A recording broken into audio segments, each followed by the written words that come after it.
Hey everyone, this is Elenbaas from Nightlight Astrology. Happy Monday, everybody. Today I am going to be looking over two of the transits that are kicking off our week. One of them is the now just fading square between Mercury and Neptune, which came through yesterday over the weekend. And then today, of course, we have the perfection of Mars's square to Uranus, which we visited last week in a couple of videos. Now, today's video will be rather brief. I'm on family vacation right now.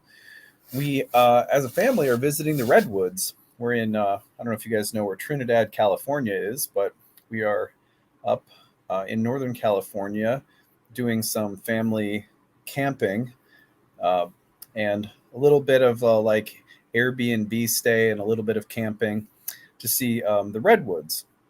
So anyway, I'm still making some content this week, but it'll be a little bit briefer than usual. And I'm obviously not in my home studio, so the video and audio quality might be not what you're used to, but then things will be back to normal next week. So thank you for your patience. In the meantime, as always, before we get into talking about these transits today, don't forget to like and subscribe. Share your comments in the comment section. You guys know that helps the channel to grow quite a bit. Really appreciate that. You can find a transcript of any of my daily talks, including today's, on my website, which is nightlightastrology.com. When you are there at the website, be sure to check out all of my readings and courses. We've had a few courses that just started recently. Not too late to jump in if you still would like to. And if you're looking over courses or readings and you have any questions, email us info@nightlightastrology.com. Okay, well, there are two transits we are looking at today. Yesterday, June 25th, Mercury in the sign of Gemini squared Neptune in the sign of Pisces. And then today, we have, excuse me, I had to sneeze. We had Mars square to Uranus. That's today. Now, Mars square to Uranus is definitely I guess I would describe it as one of the more potent transits of the month, if not the summer. It's a very powerful transit, and we spent a lot of time talking about it last week. I'm going to just kind of refresh us today on some of the archetypal signatures of Mars square Uranus, along with Mercury square Neptune, which you could very well still be feeling today, maybe into tomorrow. So these two transits to start the week. I'm going to see if I can pull them up on the real-time clock, though I'm on my laptop, and I find that sometimes it's really difficult to do so on my laptop. So let's just see if I can. Yeah, here we go. Okay, so you should be able to see the transits on the screen now. And I am not able, for some reason on my laptop, I'm not able to use my pen. So I apologize because this is it's definitely not the usual setup that I have. But you'll notice in this picture, if you take a look at Mercury in Gemini, which is sitting in the 10th house of this display, and you can see it's at about 29 degrees. If we go back just a day, yesterday afternoon, Sunday, June 25th, Mercury would have made it square to Neptune and was building over the weekend. And then today into tomorrow, the square fades as Mercury enters the sign of Cancer. But that's very much still in the air today. The other transit is you'll see Mars in the sign of Leo in the 12th house in this picture. The houses don't matter. We're just looking at the random placement in the sky. This chart is set to New York City at the moment. But anyway, you'll see that Mars at 21 Leo is square to Uranus at 21 Taurus. And that's in the air today. And if we take it forward, you could say that this is going to be in the air really all the way until Saturday, July 1st. So we have essentially a full week of Mars and Uranus lingering in the air. And just today, maybe a little bit into tomorrow, of Mercury and Neptune still hanging around. So we want to discuss those transits, and I'll put this one up first. So yesterday, Mercury squared Neptune. You may have noticed this energy over the weekend. You could still be noticing it today, maybe a little bit into tomorrow. And uh, the basic, some of the basic signatures of Mercury and Neptune include, for example, cloudy or foggy communication, or poor boundaries or boundary issues in communication, oversharing, gossiping, having no filter, not knowing the right time, not sensing the right time or place to talk about a particular topic, um, as well as weaving complicated webs with words and emotions that are sticky and hard to get out of. Those would all be some of the more, let's call them negative or challenging signatures of Mercury square Neptune around communication. But interestingly, sorry, I have a little bit of allergies here. Interestingly, Mercury's square to Neptune can also be associated with intuition.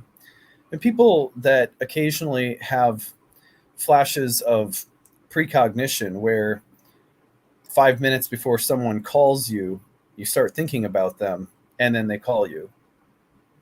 Those little magical moments of intuition or foresight, or even like, I guess, a little moment of clairvoyance or something like that, often associated with Mercury Neptune. Mercury Neptune can also be about dreams and the interpretation of dreams. It can be about mysticism and philosophy. It can be about non-ordinary states of consciousness and how we make sense of them. Or, for example, the science behind psychedelics and psychedelic therapy would be very Mercury Neptune-like. Anything that has to do with the development of a skill that is both mercurial and sort of romantic, imaginative, uh, otherworldly, Neptunian would be fitting for this combination, such as the development of creative writing skills, or writing of a screenplay, um, or even the development of some kind of musical skill or ability. When Mercury combines with Neptune, everything about Mercury, the craftsman, can be combined with Neptune, the romantic or the mystic, to bring about some pretty cool um, synthesis. So Mercury square Neptune can certainly be about not seeing or thinking clearly, the ability to be easily deluded or led astray, gossip, lies, deception. Those are all, um, straight out of the textbook for Mercury square Neptune. But also you have this way in which the two planets in their combination can bring eloquent, subtle communication, emotional and mental energies working together to create like a mind-body type of intelligence, emotional intelligence, as well as intellectual or rational intelligence working together cooperatively, or finding that they need to in order to solve a problem. Mercury square Neptune can also be about um, unclear communication and the need for clearer, more grounded ways of speaking or understanding one another. So, anyway, talking around Mercury square Neptune, just as something to be aware of, this has been in our field, so to speak, since late last week, probably about Friday, perfected Sunday, and is still in the air today and tomorrow. You might have already noticed this very powerfully over the past few days. So if so, and it's already passing, at least you can now, put an archetypal stamp next to it in your journal, which can be really helpful. So onward to the transit, the big transit that's starting our week off, which is Mars's square to Uranus. What a powerful dynamic this one is. And we talked about this at length last week, right? So I mentioned that in particular, this transit has a lot of fear around it. And I told you guys some stories, real life stories from my work over the years, and different things that I've heard in client sessions and from students and people on social media. And in each of those stories, the main theme was one of facing some kind of um, facing some kind of frustration or hurdle or obstacle that at times could kind of come out of nowhere and be like an affront or like a direct challenge, or even kind of like a hostile and intense sudden interruption of your life. But the same energy that comes suddenly and interrupts is also creating a breakthrough, is also responsible for knocking over the domino that knocks over the series of dominoes that leads to greater freedom, independence, and liberation. It's especially important when you're working with Mars and Uranus, especially in oppositions or squares, which are more difficult, that we are all careful about our impulse control. Mars Uranus is not known for its impulse control. It tends to be like a story I told you guys last week. It tends to be the moment of road rage where your temper gets away from you. Not that any of you guys are going to do anything like that, but I've heard a story, and I told the story last week about a gentleman who experienced a moment of road rage that was so intense and that he almost ruined his whole life because of it, but it led to him hitting rock bottom and going to AA and getting sober. Mars Uranus will fly off the handle quickly. And the thing that we don't always recognize is we don't always recognize the potential of a situation to escalate very quickly with Mars Uranus, because often the situation doesn't seem like that big of a deal on the surface. But then suddenly it can escalate, and tempers can flare very quickly, and you can say or do things that you'll really regret. Now, that whole process somehow may end up leading to some kind of silver lining. I also mentioned last week that the fact that Uranus in Taurus is also co-present with Jupiter in Taurus right now is tremendously helpful, because the co-presence of Jupiter means that Mars is in a square with Jupiter. Jupiter is in the overcoming or superior position, as is Uranus, which generally means that there's a buffer or a kind of built-in grace and beneficence that is watching over this square. I mean, a lot of the times squares between Mars and Uranus don't have Jupiter in the mix saying, we'll make this a little softer, we'll turn this into something positive, we'll put an opportunity in the mix of this sudden twist of fate that could otherwise be damaging or destructive or frustrating. So again, the co-presence of Jupiter is really helpful. But again, you just have to be so careful that a small situation doesn't escalate quickly, that you watch for yourself around impulse control, that you notice that other people around you may have trouble with those things too. And be careful. It's like sticky glue. The archetypal fields will pull you into them. Someone that you know could be really losing their shit, so to speak, and it could pull you right in. And one of the reasons that you'll get pulled into it is because it's Mars Uranus is very it not only triggers the person that is acting out, but it will tend to trigger a response of opposition in general from other people. It's a transit that is very defiant and polarizing. And while that may be good if you have to stand up to a tyrant, or stick up for yourself on the playground if you're a kid and say, I'm not going to be bullied or something like that, okay, great energy. But if someone around you is being a real jerk and they act out, it is all the more likely that you will push back with this transit. And maybe that's a good idea. A lot of the times, I think with this transit, things can escalate. So just be careful. Now, the other thing with Mars square Uranus that's so very positive is the potential to harness this energy to act, to assert, to do something. It requires a little bit of courage, and that constitutes breaking through a self-imposed limitation, a fear, an insecurity, a self-doubt, a level of maybe a lack of belief, maybe a lack of belief in ourselves. And Mars Uranus comes along and says, it's kind of like Nike or something, just do it. So there's an opportunity in this transit at the start of the week to also wisely, intelligently take a risk and push through a limitation and find that you don't have to be limited by the same thing anymore. Even little kids, when Mars Uranus comes around, I've noticed this with my two girls. When Mars Uranus comes around, there will be just a feeling of needing to push limits and barriers. I'm going to climb on this part of the playground that I've never climbed on before. You got to be careful, watching your kids with accidents, jumping their skateboard over something that's too big, or that kind of stuff.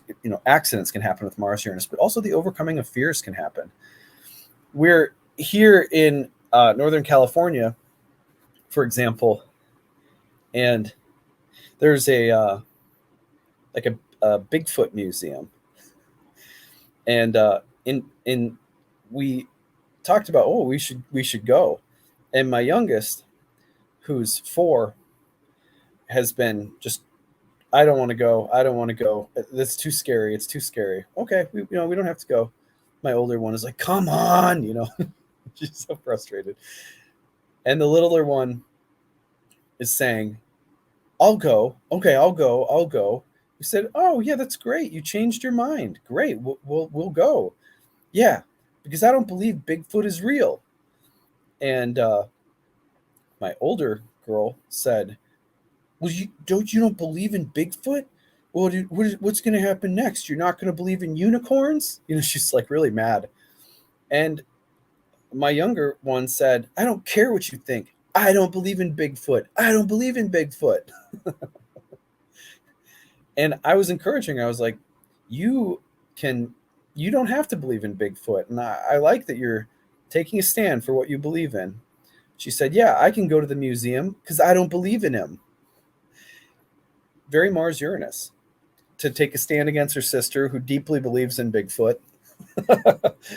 So I can go to the museum because I don't believe in him. She was having a little face-off with her sister, and I just noticed, like, that's a very she's getting over a fear and standing up for something and moving past a personal limitation. And it's a very small little thing, but for little kids, that's a big Mars Uranus moment. It can be just like that, just something so simple. Anyway, I'm in this room in the Airbnb that we're staying in, and very glad to be joining you guys today and hopefully giving you some good things to use at the start of this week. Be back tomorrow, and as this is our first day here, maybe I'll have some reflections to share with you. We're going to see the Ladybird Johnson trail that we're going to today to do some hiking. I don't know if you guys have ever been there before. This is really, really magical for me because I've never seen the redwoods before.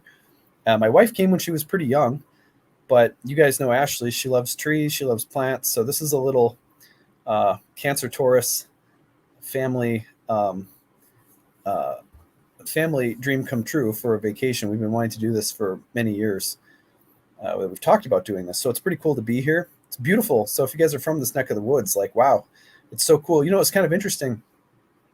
I was here on the first day in Trinidad, and I went to a grocery store, and someone actually recognized me, and they got on their phone and they called and they said, hey, they called up this other woman and they said, Adam Elenbaas is here in the grocery store, and you got to come over. So I waited there in the grocery store. This woman came over who happened to be a student in one of my programs. And so I got to give her a big hug, and we took a picture together right there in the grocery store. I got back and I told Ashley, I was like, it was the first time that I've ever been recognized outside of like an astrology conference, where people know who astrologers are. So I was like, moving up in the world. I got a fan club in Trinidad, California. Makes sense. It's like it feels to me like a very cool little hippie village. So So I was like, this is my people for sure. Anyway, I hope you guys are doing well. Before you leave, don't forget to like and subscribe. Share your comments in the comment section. It really helps everything grow. Really appreciate you guys. You can find a transcript of today's talk on the website, nightlightastrology.com. Don't forget, if you have a story to share with these transits, use the hashtag grabbed, or email us your story grabbed at nightlightastrology.com. All right, that's it for today. Take care, everyone. Bye.